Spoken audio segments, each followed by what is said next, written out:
Carrier proteins and active transport, section 3 में हम लोग पी टाइप एटीपीएस देख रहे हैं, पी एटीपीएस।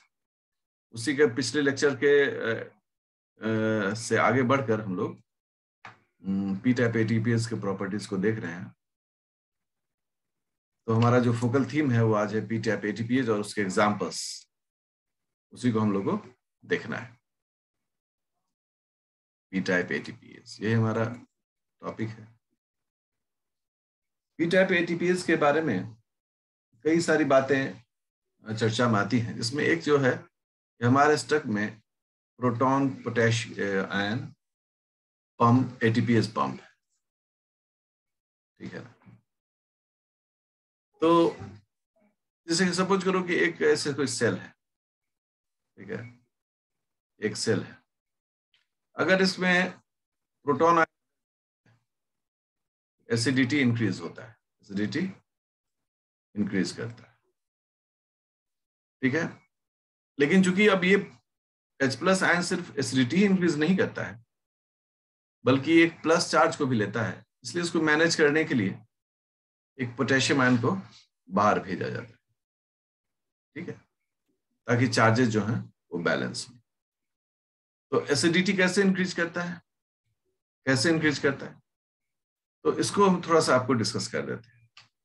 मान लो सेल है, न्यूट्रल पीएच पर है, न्यूट्रल पीएच पर है। सोचिए कि अगर एक अमाइनो एसिड ही है, अमाइनो एसिड कैसा दिखेगा, इसमें एक वीक एसिड और वीक बेस ग्रुप होता है। एक अमाइनो एसिड, इसमें ये वीक बेस एसिड है और ये वीक बेस है, ये weak base, this is weak base. अब जैसे ही आप सोचिए प्रोटॉन अंदर आया, ये प्रोटॉन इससे बाइंड कर जाएगा, और इससे बाइंड करते यहां पर क्या होगा, चीजों में बदलाव दिखेगा। क्या बदलाव दिखेगा, वीक बेस वीक एसिड, ऊपर वाला क्या है, वीक एसिड। क्या बदलाव दिखेगा हमको, हमको ये बदलाव दिखेगा कि जो वीक बेस है अमाइनो एसिड हो तो है ही, ये भी स्ट्रॉन्ग एसिड हो गया, now it becomes strong acid. Result क्या होगा, एसिडिटी इंक्रीज करेगा। इसलिए एक प्रोटॉन आयन जब भी इंटर करता है तो वो एसिडिटी को इंक्रीज करता है, क्योंकि हमारे स्टमक में HCl सिक्रीट किया जाता है। HCl जब आयनाइज होगा तो क्या होगा, एक प्रोटॉन और एक क्लोराइड आयन में चेंज करता है, प्रोटॉन एंड क्लोराइड आयन में चेंज करता है। इस प्रोटॉन को पंप किया जाता है स्टमक के ल्यूमेन में टू इंक्रीज द एसिडिटी। एक बेसिक वर्क है, ये पी टाइप एटीपीएस काम करता है। जहां तक बैक्टीरिया की बात है, तो बैक्टीरिया जो है यूज करता है पी टाइप एटीपीएस का, use P type ATPase to pump out heavy toxic metals, जो बहुत ही हेवी मेटल्स होते हैं, जैसे कि cadmium ion and copper ion. इस तरह के जो टॉक्सिन मटेरियल्स होता है, उस टॉक्सिन मटेरियल्स को बैक्टीरिया पी टाइप एटीपीएच की मदद से क्या करता है, सेल से बाहर करता है। अगर इसी एप्लीकेशन को हम लोग न्यूरोस्पोरा में देखें, इन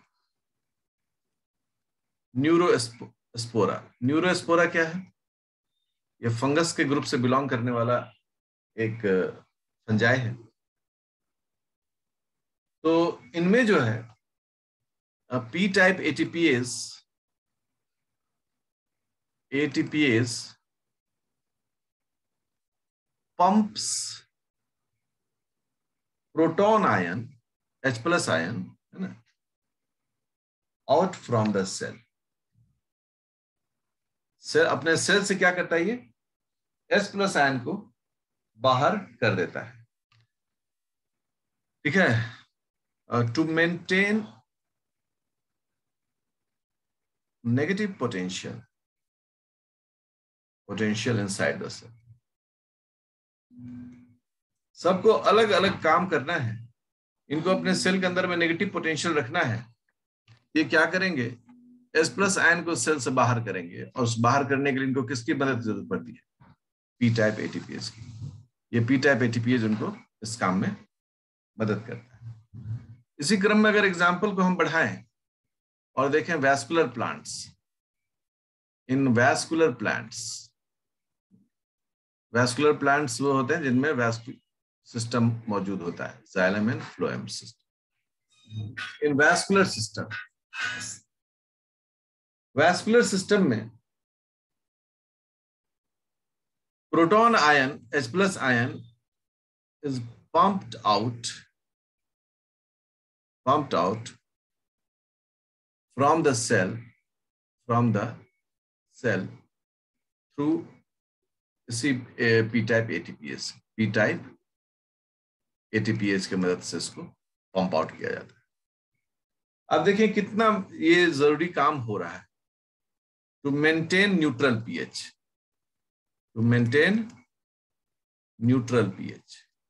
क्योंकि H+ ज्यादा रहने से एसिडिटी बढ़ेगी।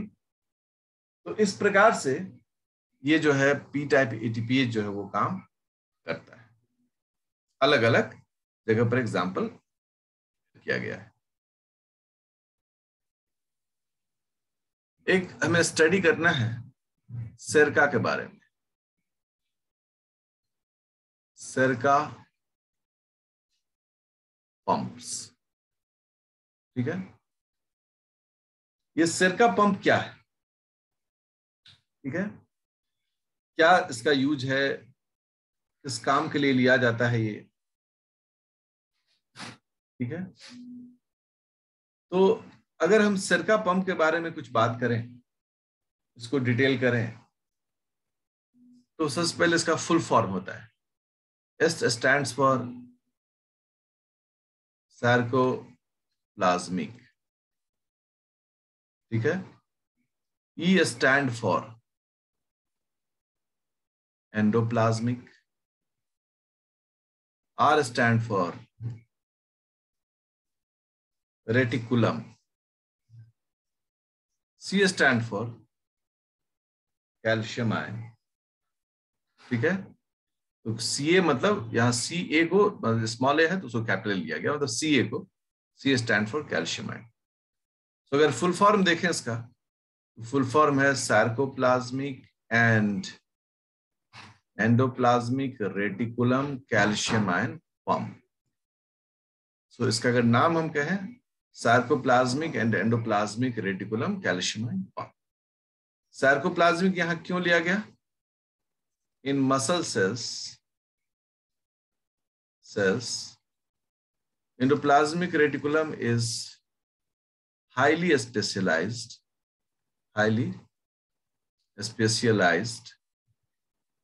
to store calcium ion,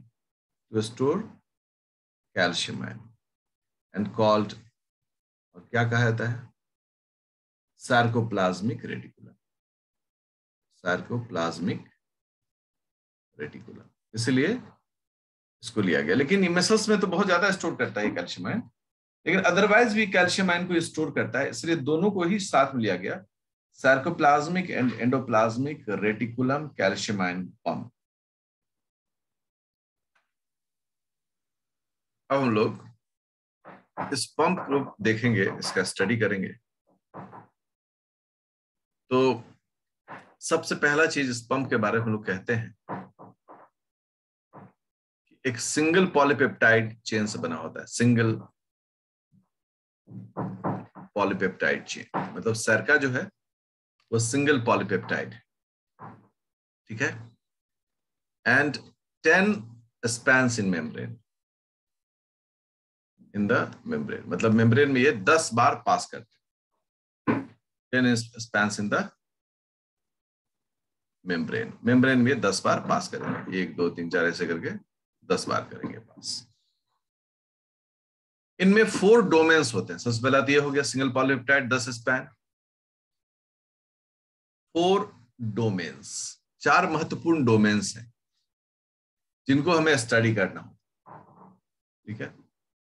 सबसे पहला डोमेन जो है उसको हम लोग कह रहे हैं ट्रांस मेम्ब्रेन डोमेन, जो डोमेन मेम्ब्रेन के आर पार है। इसमें हम लोग एम को जो है हाईलाइट करते हैं, इसलिए इसको दूसरे शब्द हम लोग बोलते हैं एम डोमेन। ठीक है, ट्रांस मेम्ब्रेन से एम को लिया गया।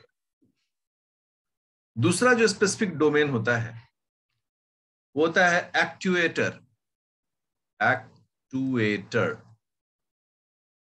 डोमेन। यहां एक्चुएटर का ए यूज किया गया शॉर्ट फॉर्म में इसको बताने के लिए, इसको बोला लोगों ने ए डोमेन। तीसरा जो होता है इसमें, the third one is that is called phosphorylation, phosphorylation domain. Okay, और इसमें पी को जो है शॉर्ट फॉर्म में बताने के लिए लिया गया, this is called P domain.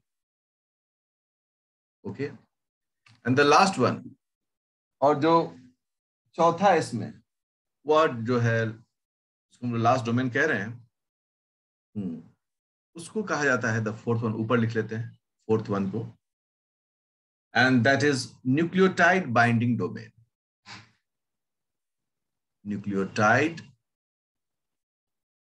Binding domain, मतलब जहां से कोई न्यूक्लियोटाइड, एटीपी भी एक न्यूक्लियोटाइड है, जुड़ता है। और यहां पर एन को जो है वो रिप्रेजेंट किया गया और इसे कहा गया एन डोमेन। तो आप देखेंगे कि इसमें 4 ऐसे डोमेन्स हैं जिनको हम लोग स्टडी करने वाले। सबसे पहला है ट्रांसमेम्ब्रेन डोमेन, एम से इसको बोला गया एम डोमेन। एक्चुएटर डोमेन क्या है, कैसे काम करता है, पूरा डिस्कस अभी होगा। Phosphorylation domain and nucleotide binding domain. अगर मेम्ब्रेन में इसके डायग्राम को हम लोग देखें, ये कैसे दिखता है, इसको हम लोग गौर करते हैं।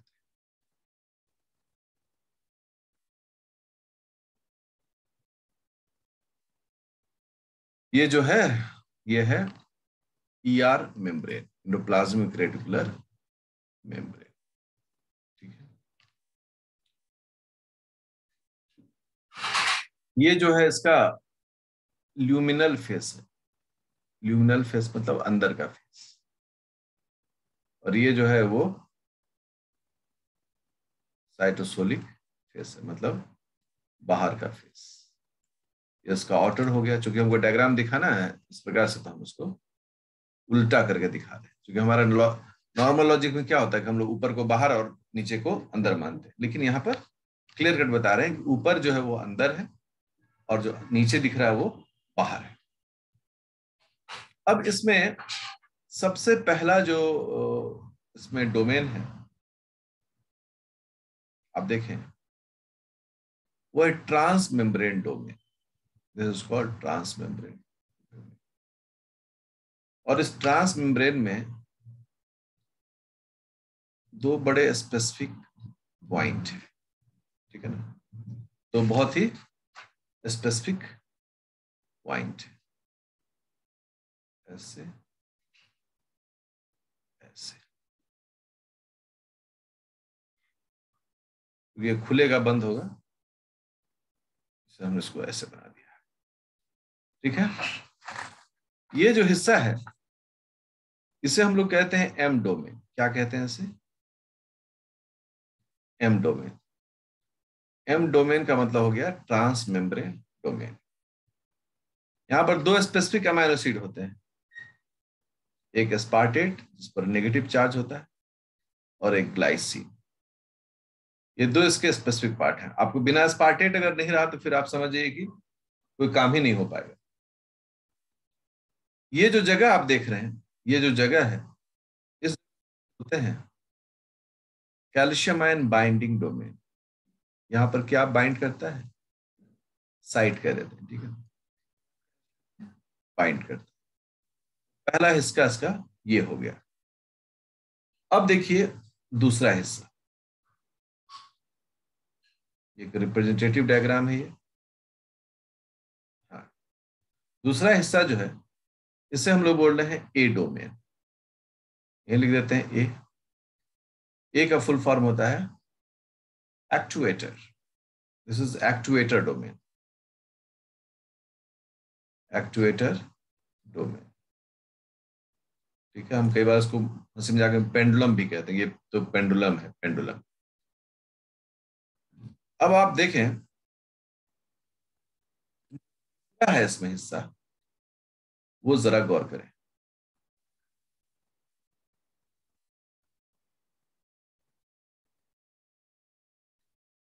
वो उसके नीचे है, इसलिए उसको डैश फॉर्म में दिखा रहा है। दिस इज पी डोमेन, मतलब फॉस्फोराइलेशन डोमेन। और इस फॉस्फोराइलेशन डोमेन में एक खास साइट होता है जहां पर एस्पार्टेट होता है। फिर से एस्पार्टेट यहां पर है, माइनस चार्ज ऊपर। ये जो हिस्सा देख रहे हैं आप, इस हिस्सा को हम लोग क्या कहते हैं? Phosphorylation site, phosphorylation site.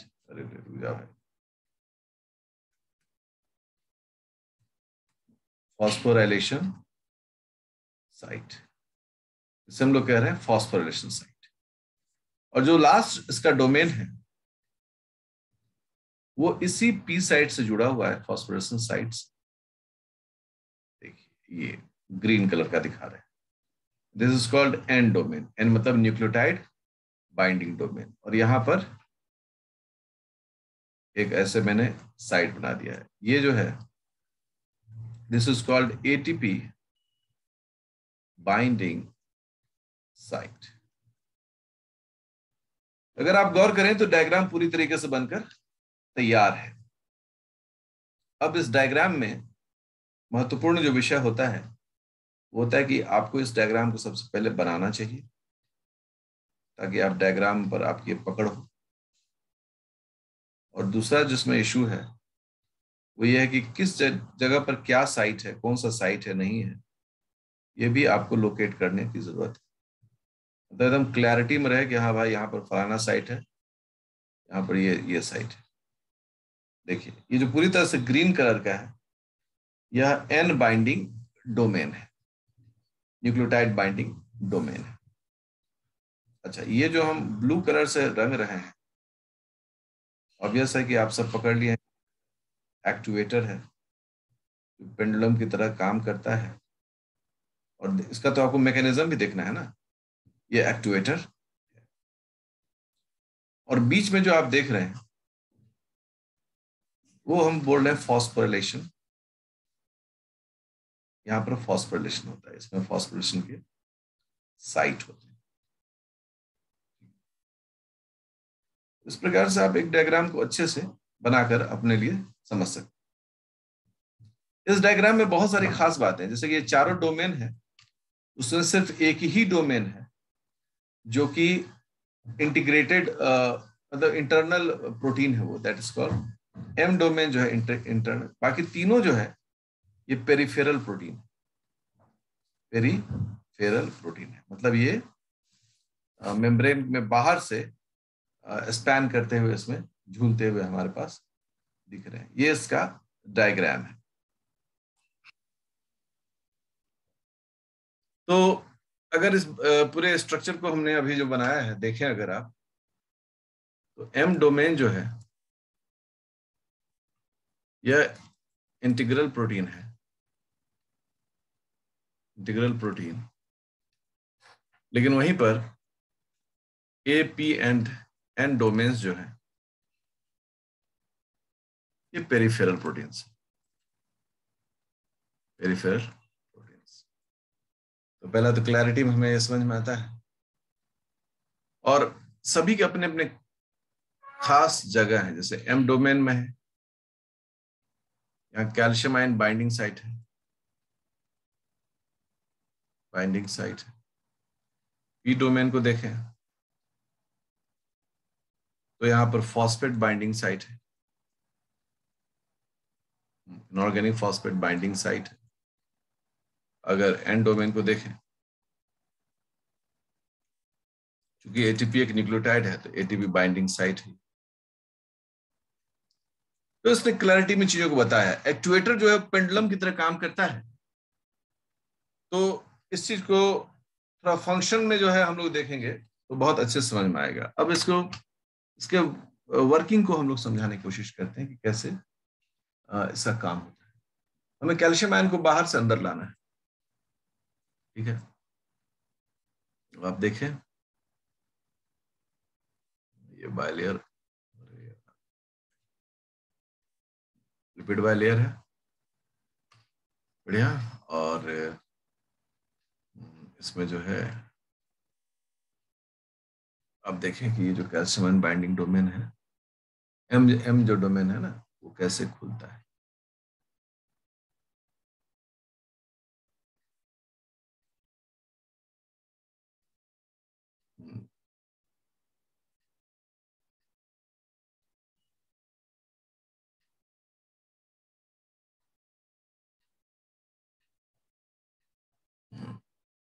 अभी ये नीचे की ओर खुल गया। नीचे ओर खुलने से क्या होता है कि जो एक्चुएटर है, जो एक्चुएटर अभी हम लटका देते हैं एक्चुएटर को, it is like a pendulum. ये एक्चुएटर है, ठीक है। ये मतलब कि एक्टिविटी करना शुरू करता है। तो आप देखें कि जैसे ही एक्टिविटी करना शुरू किया, यहां खुल गया, मुंह खुल गया इसका। जैसे इसका मुंह खुला, इन दोनों के आकार में भी बदलाव आता है। अभी हमको छोटा डायग्राम दिखाना है, तो हम थोड़ा सा इसको ऐसे सिंप्लीफाई करके दिखाते हैं, ठीक है ना, ताकि आप आराम से इन चीजों को कर सकें। डायग्राम वही है, इसको सिर्फ प्रेजेंट करने का तरीका हमने थोड़ा सा बदला है ताकि आप अच्छे से देखें, ठीक है। ये जो है न्यूक्लियोटाइड बाइंडिंग साइट है, ये फॉस्फोराइलेशन साइट है, इसमें डोमेन है। इस तरह से हो गया। अब जो कैल्शियम आयन है,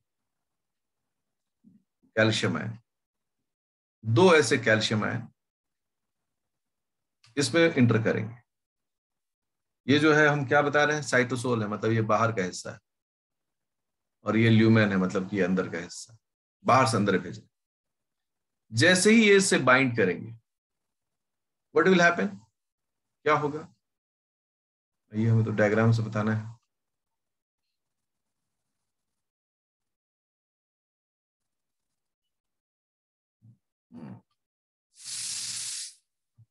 क्या हुआ,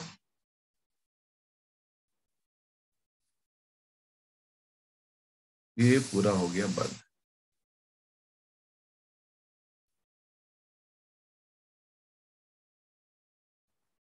ये बंद हो गया।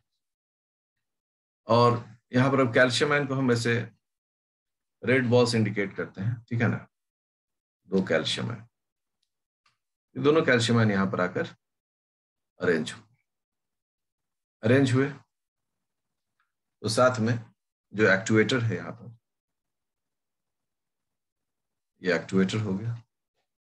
अब देखें आप कि पी डोमेन और एम डोमेन में क्या बदलाव आना शुरू हुआ है।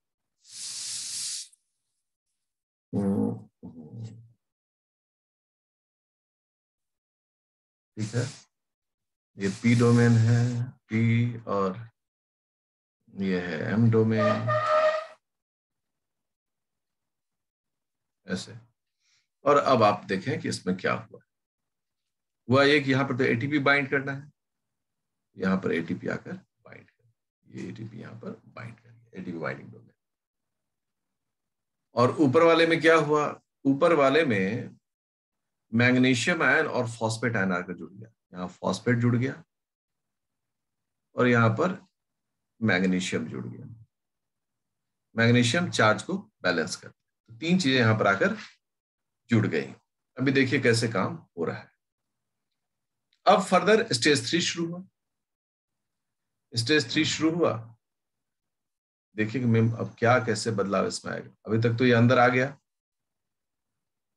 अब इसको ल्यूमेन में डालना है हमको।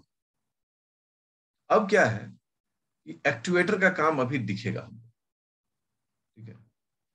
देखिए ये ऐसे खुल गया, अंदर की ओर ये खुल गया, ठीक है।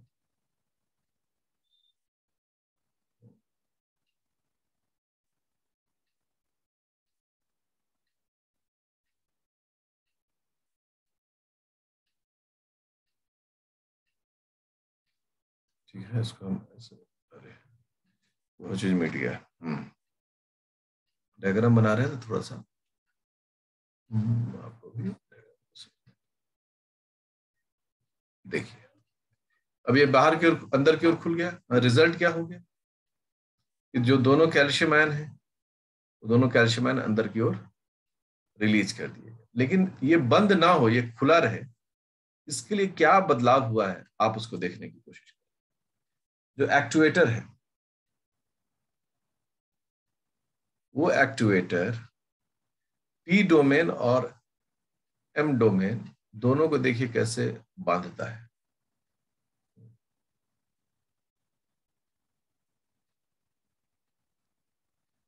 ये पी डोमेन है और ये है एम डोमेन। देखिए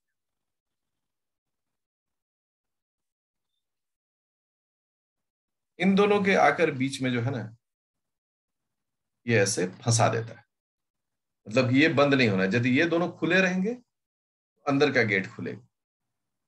ठीक है, ये दोनों जैसे ही बंद हो जाएंगे, बाहर का गेट खुल जाएगा। अब आप देखिए, जैसे ही ये घटनाएं हो रही हैं, यहाँ पर कुछ बदलाव भी हमको देखने को मिलता है। क्या देखने को मिलता है कि जो एटीपी था यहाँ पर, वो एडीपी प्लस इनऑर्गेनिक फॉस्फेट टूट गया। देखिए एडीपी यहाँ बाहर चला आया। फॉस्फेट जो है ये बाइंड कर चुका है, यहाँ मैग्नीशियम आयन बाइंड कर चुका है।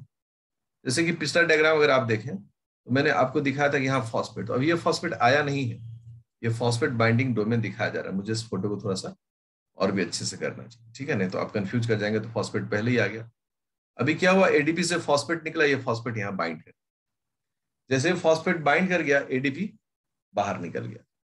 अब लास्ट जो स्टेज है इसका, वह है इसके अपने ओरिजिनल स्टेट को रिगेन करना। कैल्शियम आयन तो अंदर पंप हो चुका है, अब ये चाहेगा कि हम अपने ओरिजिनल स्टेट में वापस आ जाए।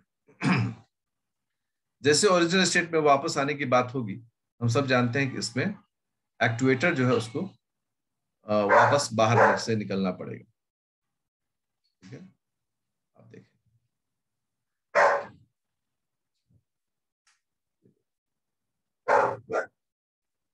डायग्राम जल्दी में बना रहे हैं इसलिए।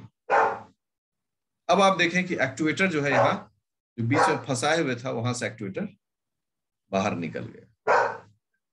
ये साइड था पी और ये एन, ये साइड देखिए बाहर। जैसे ही बाहर निकला, वैसे ही क्या हुआ, वैसे ही इन दोनों के स्ट्रक्चर में तुरंत एक बदलाव देखा गया, और ये अब जो है अपने ओरिजिनल पोजीशन में आने के लिए तैयार है। ठीक है, हम कलर से ही बता रहे हैं, ये दोनों अपने ओरिजिनल पोजीशन में आने के लिए तैयार बैठे।